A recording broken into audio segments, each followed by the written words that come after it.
तुम्ही मला जेलात टाका, मी जेलात जाणार, मी जेलात उपोषण करणार, पण सोडणार नाही. तुम्ही गोळ्या घातल्या तरी मी गोळ्या झेलणार आहे. तुमची जी तयारी असेल त्याला सामोरं जायची माझी तयारी. पण मी सगळ्या मागण्याची अंमलबजावणी घेतल्याशिवाय हटत नाही. आणि मागण्या तुम्हाला माहिती आहे म्हणून मागण्या सांगत नाही. फक्त शेवटचं एक सांगतो, चेंबूरकडे तिकडे ज्या बांधवांनी रोडवरती त्यांनी पार्किंगला गाड्या लावा आणि शांततेत आझाद मैदानला या. पुन्हा आपले पोरं जे जेवले नसते, ज्याला जेवायला मिळालं नाही, ते पोरं आपल्या गाड्याकडे जा, तिथं स्वयंपाक करा, जेवण करा.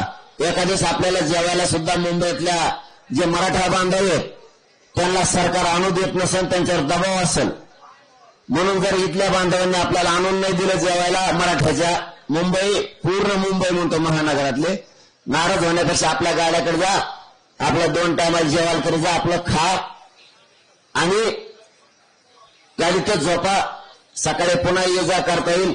फक्त टेन्शन नाही घ्यायचं, दम्मा आणि संयमाने सगळ्या गोष्टी हाताळा आणि चेंबूरचा ते मार्ग सगळे पार्किंग लावून टाका.